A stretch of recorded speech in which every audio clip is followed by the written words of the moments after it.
Hi guys! Welcome back to my channel. This is again Mama Jing in New Zealand. For today's video is andito tayo sa isang dairy farm. Bali sikat sa New Zealand yung pagfa-farming, yung trabaho ng farm. Kaya dumayo kami dito sa isang friend na ang trabaho nila ay tagalaga ng mga baka.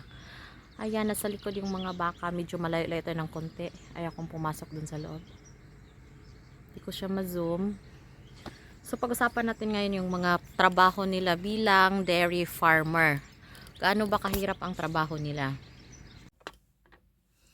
So ayun guys, pag magtrabaho ka sa isang farm, kailangan talaga na masipag ka at yung parang ugali mo na yung early person ka, yung early bird, maaga kang gumising kasi nagmi-milking sila 2 AM. So kailangan bago mag 2 o'clock gising ka na kasi yung mga baka ilalagay mo pa sa may machine kasi daw yan sila na doon magmi-milking, kaso hindi tayo pwedeng makapasok. O alam nyo ba na ang pagiging dairy farmer ay isa siyang pathway para maging residence ka dito sa New Zealand? Isa siya sa mabilis na paraan kung gusto nyong maging residente dito. Isa siya na considered na skilled work dito sa New Zealand. Kaya gusto ko sanang puntahan doon. Gusto kong mapalapit tayo ng konti para makita talaga natin yung mga baka. But medyo maulan kasi ng konti. Let's try to go there. Sana susi. Where's the key? So.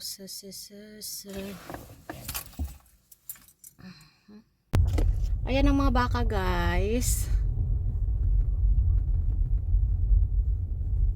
Ayan na sila. Pwede na tayo dito siguro. Pero hindi ako pwedeng magpagitna. Saglit lang guys ha. Oo. Ayan yung mga baka. So ayan yan siya guys. Ang lawak ng kanilang space. So hindi maramdaman ng mga baka na nakakulong sila. Kasi ang lawak-lawak naman yan. Kahit sila dyan. Maghahabulan. Tatakbuhan sila dyan, hindi nila maramdaman na nakakulong talaga sila dyan. At saka ang green lang din ng kapaligiran, kaya parang free lang sila.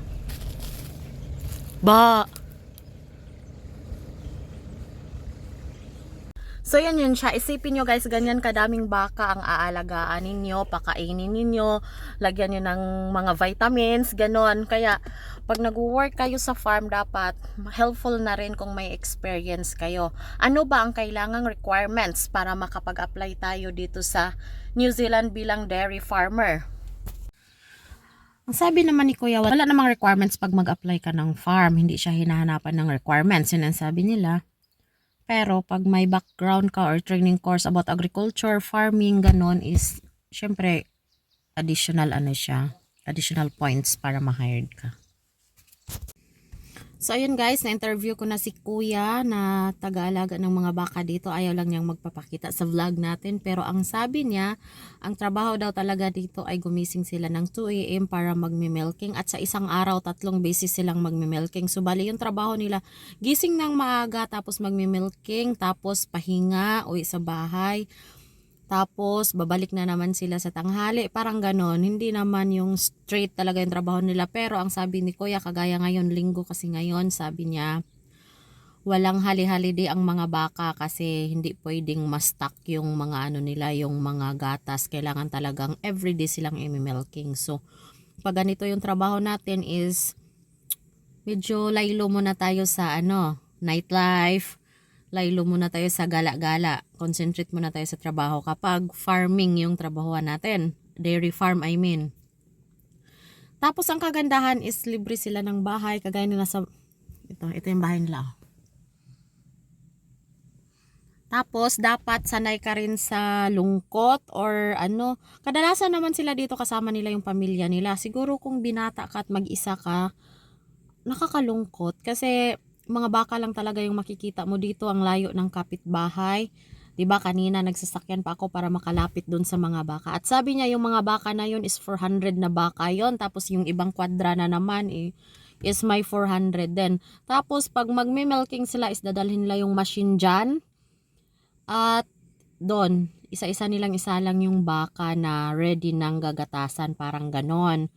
Sabi niya talaga hindi madali ang buhay ng dairy farming. Pero okay naman, kaya naman daw. Ganyan. So kung masipag kayo, di pwede sa inyo yung work na yan. At yan lang naman ang nakakalap na impormasyon ni Mama Jing sa kanyang pagminamina at pag-interview dito sa nagtatrabaho dito sa farm. Pero ang main purpose talaga ng pagpunta namin dito is nanghingi kami ng grasya kasi yun sila may mga libreng baka yan sila. I guess every year may free na isang baka yung mga farmers na yon. Kaya nakikishare kami kaya kami andito. At sabay interview na rin kasi ang layo ng binahe namin kaya gusto ko na rin makapag-vlog. Thank you for watching, guys. Again, this is Mama Jing from New Zealand. Please subscribe my channel. Thank you.